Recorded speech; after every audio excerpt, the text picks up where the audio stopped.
Hey everyone, I am here with Patrice Bisiot, a friend of mine, and we're going to be talking on a few things today on how to become more successful in business, whether you're an entrepreneur, whether you're a business leader, whether you are both. So welcome, Patrice. Thank you very much and bonjour. Good to have you here. Good to have you here, brother. So you do several things and you speak on several things, which is awesome. And I wanted to do a talk that surrounds the leadership aspects you talk about, the self mastery and branding, because I think people have a brand, whether it's in corporate, there's the business brand, and there's their brand as a leader or a person in corporate, and of course as an entrepreneur or business. And you were talking a few minutes ago too, but how in terms of sort of brand and brand versus self mastery, it's like, okay, I got to be someone so people will hire me. I got to be someone different than myself so they'll like me. I think that can, in my opinion, be toxic and sometimes work backwards. Again, no matter what environment you are, entrepreneurial or corporate, I think if you're just being a people pleaser and a nice guy or nice girl, so to speak, can that work against you? And I guess how have you seen that work against people? And of course, then what do you recommend they actually do? Right. You make great points on all of them. Yeah. So you see, this is the thing. Branding is not something you build out of thin air. Your brand is you. When you leave your house and you go to the workplace, that is the same person. And this is why when people hire me, they're like, well, help me more on my professional brand or my personal brand. Of course, my question is, oh, you have two bodies. You're twins. Why? It's like, no, really. Okay, yeah, French sarcasm can come out, sometime. I love And it. then, because it's like, but it's fair because the chaos that has been offered on social media, which should be actually a tool to help, and instead it's creating the confusion and the fear because this is the thing. It's like, oh, but all I see on channels, or I should do that, I should say that, I should wear that. And that fear, when you incorporate it and bring it into your career, your personal, your spiritual, your mental, your emotional, now it's so chaotic in your head that you don't know where to go with that. Yeah. So whether you're in a corporate setting and then you're going and you're following the path of corporate, or else you're an entrepreneur like I am, knew that at the age of 19 years old, I opened my first biz when I moved from Paris to Miami. Nice. Now I was very, very clear that, I was going to be my own guy. But the journey took me from helping people because it was fashion and hair. But that got me to understand that when you present yourself, that nanosecond first impact you're going to make is the only one people will ever remember. So it became this process of making people understand, how does that look like? What emotion do you want to carry? How do you want that nanosecond to look like? And upon how we identify who you are in all those pieces, now we're going to be able to build it back up and knowing it's not just wearing a certain color, a certain Mm. style, and then here we go. It's within, and the within will blossom out as the person you are. I love that. I love it. So it's that excuse me, it's that authenticity, I suppose, coming down to versus, what's my personal brand, what's my professional brand, and I've heard a variety of mentors and gurus say, oh, don't let people know that the real you, and make sure that professional you is this big stage presence, and I think that's a lot of BS, especially, and yes, have a stage presence, have a powerful presence when you're on the stage, but still make it you. Um, because I think people have such great BS detectors these days. They can see and feel when someone is full of it, and that's not the real them.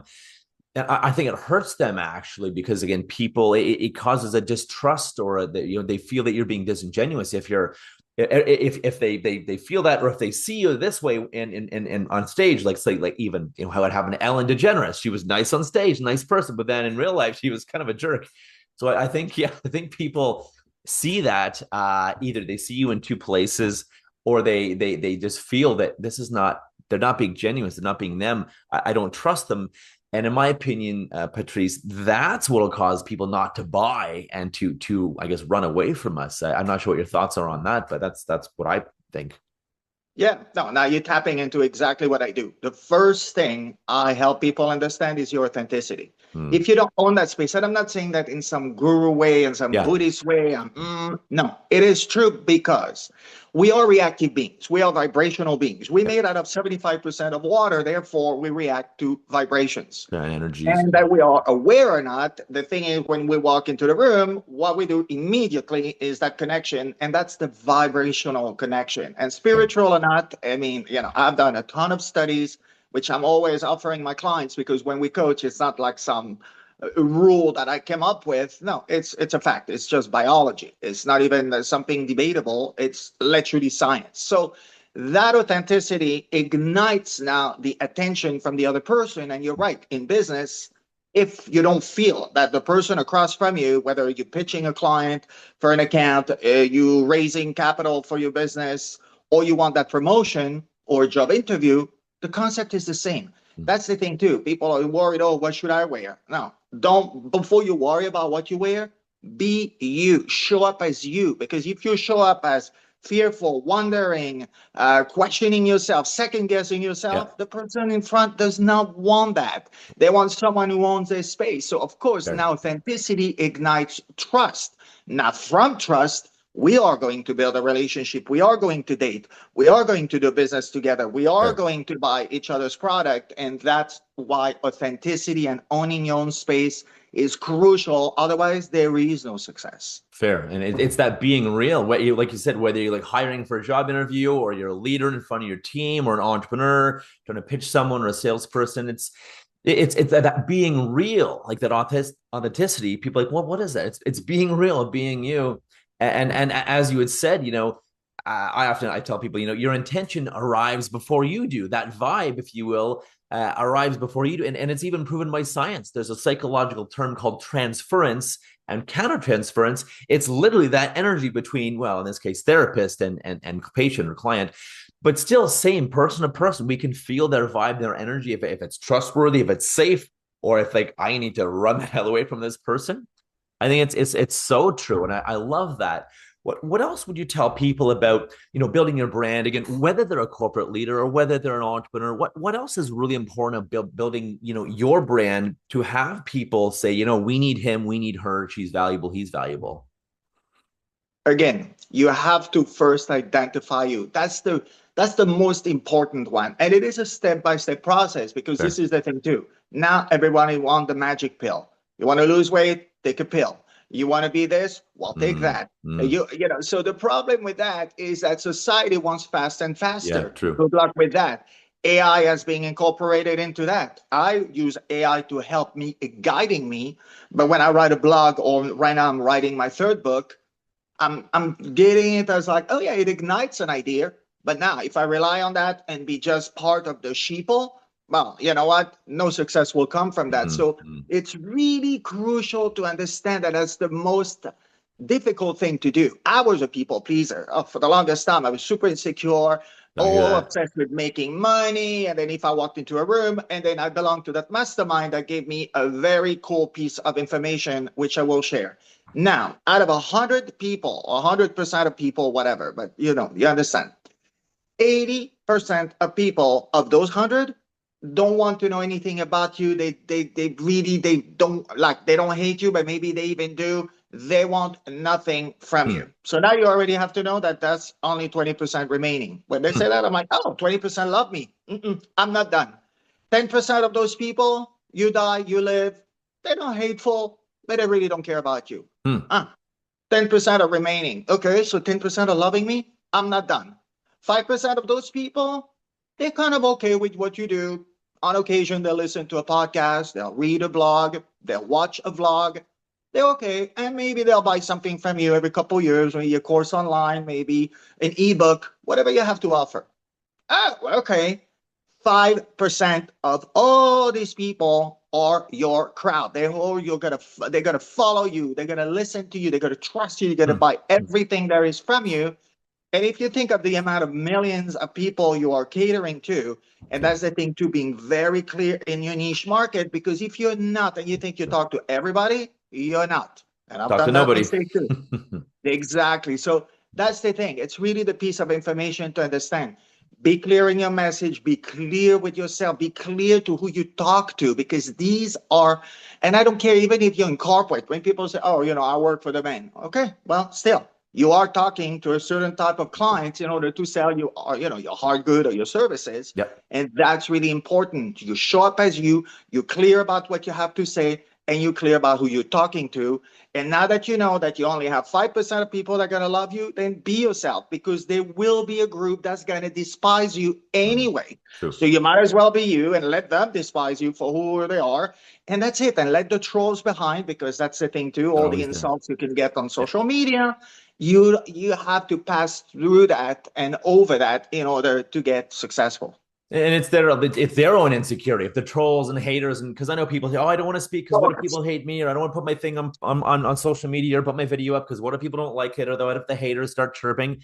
I'm like, they probably will. That's life. People do that because they're their own crap, their own stuff, their own self doubt. But if they're so insecure, they have to put you down. Well, just realize that you're making a noise, you're making a message, you're putting something out there. Embrace the haters. It means you're doing something versus hiding like them and chirping on or hating on anyone that's doing anything productive.